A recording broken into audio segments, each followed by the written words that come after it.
ओम गणेशाय नमः। महाभारत से सीख अध्याय 44 ब्रह्म की व्याख्या।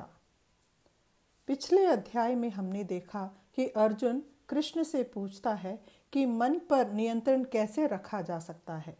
श्री कृष्ण ने कहा, अर्जुन, मन पर काबू पाना कठिन है, लेकिन लगातार कोशिश करने से और अभ्यास से मन को काबू में ला सकते हैं। इसे हासिल करने का योग तुम्हें जरूर प्राप्त होगा।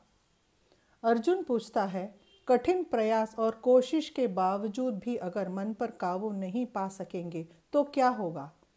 श्री कृष्ण इस प्रकार समझाते हैं, जो लोग प्रयत्न और अभ्यास करते हैं योग को हासिल करने के लिए और कामयाब नहीं होते, ऐसे लोग उस लोक को जा पहुंचते हैं जहां पुण्य किए हुए लोग जाते हैं और वे दोबारा पृथ्वी पर जन्म लेते हैं। इस नए जन्म में उस व्यक्ति को पिछले जन्म में किए अभ्यास का फल आरंभ में ही मिलता है और थोड़ा प्रयास करके वह उस योग अवस्था को प्राप्त करता है। मेरे पास 4 प्रकार के लोग आते हैं। एक, जिन्होंने दुख झेले हों। दूसरा, जो ज्ञान की खोज में है। तीसरा, जो लौकिक जीवन की वस्तुओं पर मोह रखता हो। और चौथा, ज्ञानी। इन सब में ज्ञानी सबसे श्रेष्ठ है, महान है। वह मुझसे प्रेम करता है और मैं भी उससे प्रेम करता हूँ। धन दौलत को हासिल करने के लिए लोग अलग अलग देवताओं की शरण लेते हैं। जो भक्त जिस देवता स्वरूप की आराधना करता है, मैं उस भक्त को उस स्वरूप में अवतार लेकर उसे उसकी पूजा का फल देता हूँ। अर्जुन श्री कृष्ण से ब्रह्म, आत्मज्ञान, कर्म, इनका अर्थ समझाने को कहता है। श्री कृष्ण का यह जवाब है, जो अविनाशक शक्ति है और जो अद्वितीय है वही ब्रह्म है।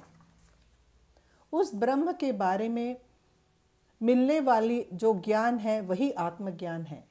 सभी जीव राशियों को प्रकृति में संचालित करने वाली प्रक्रिया को कर्मा कहते हैं। जो भी मानव जिस चिंतन से शरीर प्राप्त करता है उस स्थिति को हासिल करता है और उसी में समा जाता है। ज्ञानी हमेशा मेरा ही चिंतन करता है और जब प्राण छोड़ता है तो मुझ तक पहुंचता है, वह दोबारा जन्म नहीं लेता है। ब्रह्म के बारे में और अधिक व्याख्या श्री कृष्ण देते हैं। हर जीव राशि के हृदय में मैं ही बसा हूँ। सूर्य और चंद्र मेरे ही अंश हैं।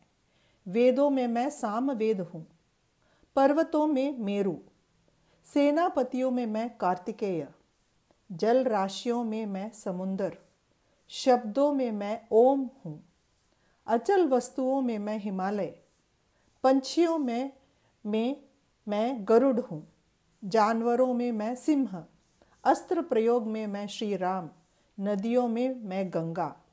जन्म भी मैं ही हूँ, मृत्यु भी मैं ही हूँ, राजा का राजदंड भी मैं ही हूँ, ज्ञानियों का ज्ञान भी मैं ही हूँ। जिन जिन में खालीपन, सच्चाई और शक्ति हो, उन सब में मैं हूँ।